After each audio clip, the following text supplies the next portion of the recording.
Shalom, selamat pagi. Tuhan Yesus memberkati kita. Hari ini kita masih belajar terus hidup di dalam kebenaran. Alkitab yang sedang kita pelajari dari Yohanes 15 ayat 7. Jikalau kamu tinggal di dalam aku dan firmanku tinggal di dalam kamu, mintalah apa saja yang kamu kehendaki, maka Bapa akan memberikannya kepada kita. Dan kita sedang belajar membangun bagaimana firman Tuhan mendapat tempat terbesar dalam hidup kita. Bukan kedagingan, sakit hati, pikiran-pikiran yang lain, kemarahan, dan segala sesuatu yang memang tidak bisa membuat Allah bekerja dalam hidup kita. Dan Yesus mengajarkan prinsip, tinggallah di dalam aku dan firmanku tinggal di dalam kamu. Dan firman yang tinggal di dalam kita, menguasai kita, menjadi darah dan daging, itu akan membuat kita menjadi teladan, menjadi contoh. Ada perubahan hidup dalam hidup kita. Bagaimana orientasi, fokus dari diri kita sendiri akan mulai beralih kepada kehendak dan rencana Allah. Dulu ketika kita belum mengenal kebenaran, kita fokusnya kepada siapa? Kepada diri kita, mencintai diri kita. Karena itu di dalam Yohanes 8 ayat 30, 31, 32 dikatakan kepada orang-orang Yahudi yang percaya, Yesus berkata bahwa jikalau kamu tinggal di dalam firman-Ku, maka kamu akan mengetahui kebenaran dan kebenaran itu akan memerdekakan kamu. Kamu adalah muridku ketika kamu tinggal, firmanku tinggal. Ini penting sekali. Dan yang terjadi adalah kemerdekaan, ada perubahan. Karena itu ketika kita mengetahui kebenaran, hidup dalam kebenaran, menjadi teladan, menjadi aplikasinya menjadi contoh dan teladan, itu orientasi hidup kita, fokus kita yang tadinya kepada mengarah kepada diri kita, akan berubah kepada Tuhan, kepada rencana Tuhan. Dan ini yang terjadi ketika kita, istilah Alkitab, cinta mula-mula, jatuh cinta pertama sama Tuhan. Rasanya tidak ada masalah yang besar, semua bisa kita terobos. Kita menjadi orang-orang yang bisa berkorban, kita beri waktu, dan kita mulai bertumbuh begitu luar biasa. Kita tidak menghiraukan banyak hal. Kenapa? Orientasinya bukan lagi kepada diri kita, hanya kepada rencana dan kehendak Tuhan. Karena itu Paulus berkata, jadilah teladan di dalam apa? Perkataan, di dalam apa lagi? Di dalam kasih, ya, di dalam tingkah laku.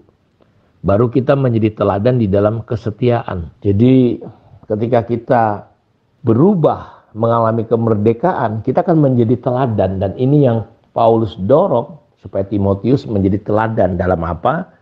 Di dalam kesetiaan. Setia itu artinya melakukan yang sama walaupun ada tantangan, ada rintangan. Setia itu artinya tidak meninggalkan apa yang dikerjakannya.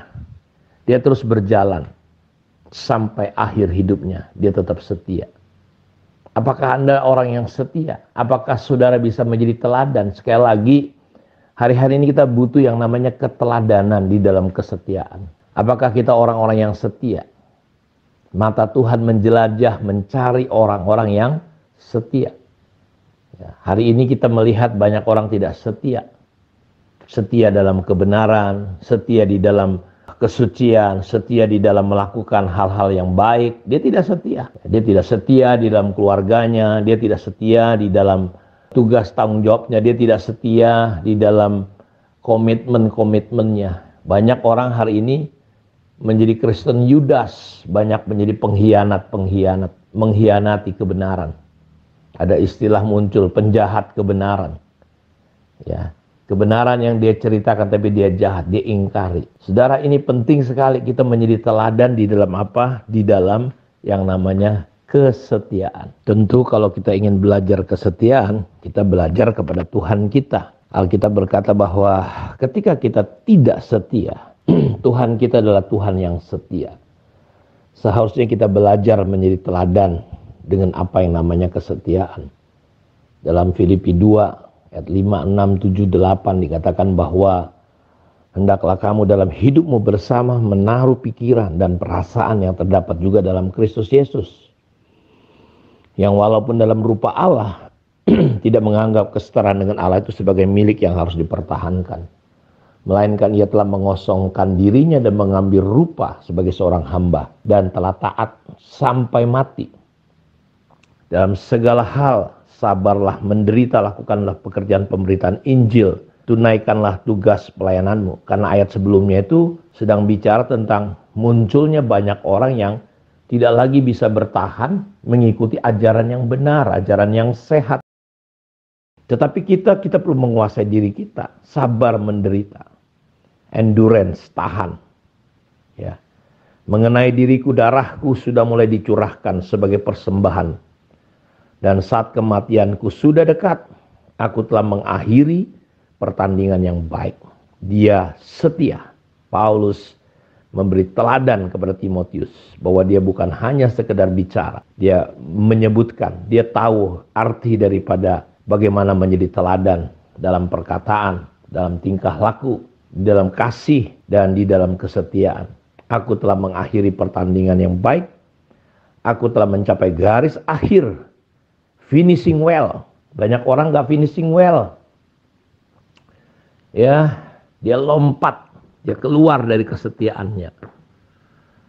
Paulus berkata bahwa kematianku sudah dekat. Aku telah mengakhiri pertandingan yang baik. Aku telah mencapai garis akhir dan aku telah memelihara iman.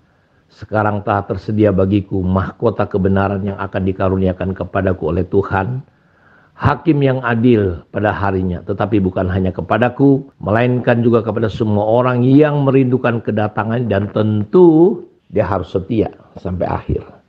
Ada mahkota tersendiri untuk orang-orang yang setia. Dan ini yang Paulus tekankan, Timotius, jadi teladan dalam apa yang namanya kesetiaan. Karena itu mari jemaat Tuhan jadilah pribadi-pribadi yang setia, bukan pengkhianat. Kita menjadi orang yang setia. Bukan seperti Petrus menyangkal Yesus. Murid-murid lari meninggalkan. Ya, mereka berjanji akan setia kepada Tuhan. Tapi mereka tidak setia meninggalkan Tuhan sendirian. Tapi saya beritahu, Tuhan tetap setia dan dia mau kita hidup dengan apa yang namanya kesetiaan. Karena dia disebut setia. Itu adalah dirinya, karakternya setia. Karena itu jadilah suami yang setia, istri yang setia, anak-anak yang setia, jadilah jemaat yang setia. Dalam doa, dalam melakukan pekerjaan baik, dalam memberi, membayar perpuluhan, kita belajar setia. Kesetiaan kita akan menuai yang terbaik dari Tuhan pada akhirnya. Mari kita jadi teladan dalam kesetiaan kita. Tuhan memberkati kita. Mari kita berdoa. Bapa, terima kasih. Berkati semua umat-Mu dimanapun mereka berada. Hamba berdoa biar hari-hari ini kami belajar, bertumbuh menjadi pribadi-pribadi yang finishing well. Bisa setia sampai akhir. Seperti Yesus, guru kami. Seperti ajaran Paulus. Biarkan dia kami jadi teladan di dalam kesetiaan. Sehingga kami bisa memberi contoh dan orang tahu apa makna dan arti daripada kesetiaan itu. Terpujilah Engkau Tuhan. Dalam nama Yesus kami berdoa. Amin. Tuhan berkati kita semua. Shalom.